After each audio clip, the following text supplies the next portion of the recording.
Hi there. This is Mark Iampietro asking that if you are enjoying our Exploring Bethlehem series, that you please hit the like and the subscribe buttons. This helps us reach a wider audience, and I greatly appreciate it. Thanks and keep watching.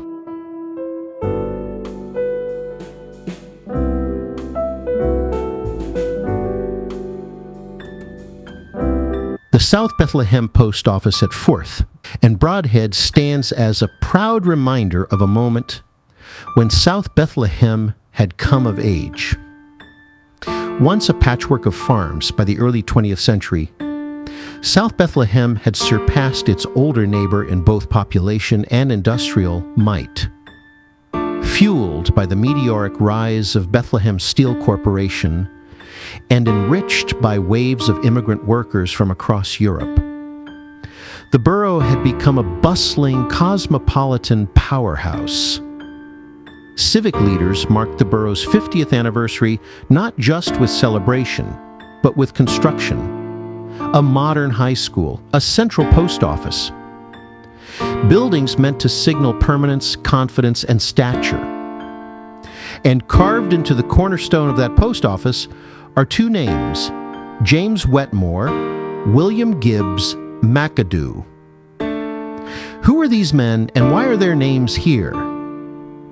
At first glance, Wetmore appears to be the architect of the building. His name is etched into nearly 2,000 federal buildings across the country. In fact, Time magazine once remarked that his name appeared on more public buildings than that of any other American citizen. But here's the twist. James Wetmore was not a trained architect. He was a lawyer and longtime civil servant who served as acting supervising architect of the U.S. Treasury from 1915 to 1933. In that role, he managed a staff of roughly 1,700 architects and draftsmen who designed courthouses, post offices, and federal buildings across the nation. Wetmore championed standardization. He believed federal buildings should reflect their location and prominence, but also maintain consistency in scale, materials, and finish. During his tenure, the government moved away from the earlier Tarsney Act model, which had allowed private architects to compete for federal commissions.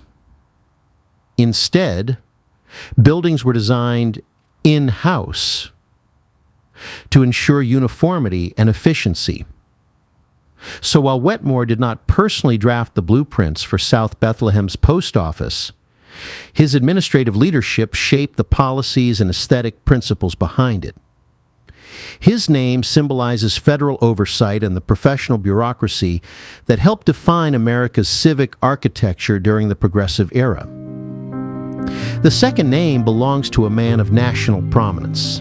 William Gibbs McAdoo served as Secretary of the Treasury under President Woodrow Wilson from 1913 to 1918. He was also Wilson's son-in-law and a key figure in the progressive movement. McAdoo assumed office at a perilous time. In the summer of 1914, as Europe plunged into World War I, global financial markets trembled. The United States was still a net debtor nation, and European investors began liquidating American securities, converting dollars into gold, and repatriating their assets overseas. Had this continued unchecked, America's gold reserves could have been dangerously depleted, potentially triggering a severe depression. McAdoo acted decisively. He temporarily closed the New York Stock Exchange, stabilized banking operations, and managed gold reserves with strategic precision.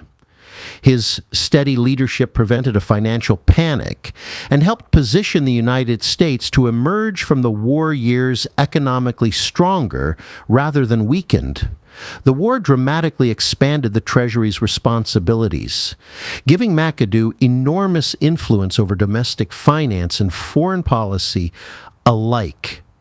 His signature appears on federal buildings from this era because, as head of the Treasury Department, he oversaw the federal construction program, including post offices like South Bethlehem's. The South Bethlehem Post Office was more than a mail facility. It was a federal statement. South Bethlehem had arrived. Its population and industry warranted a permanent, dignified civic structure. The federal government recognized its importance. Wetmore represents the machinery of government, the professional bureaucracy shaping America's civic landscape. McAdoo represents the national leadership guiding the country through financial crisis and World War. Their names etched into the stone tie this local landmark to a much larger American story. When you stand at Fourth and Brodhead and look up at that cornerstone, you're not just seeing two signatures. You're seeing the progressive era. You're seeing the federal government asserting order and permanence.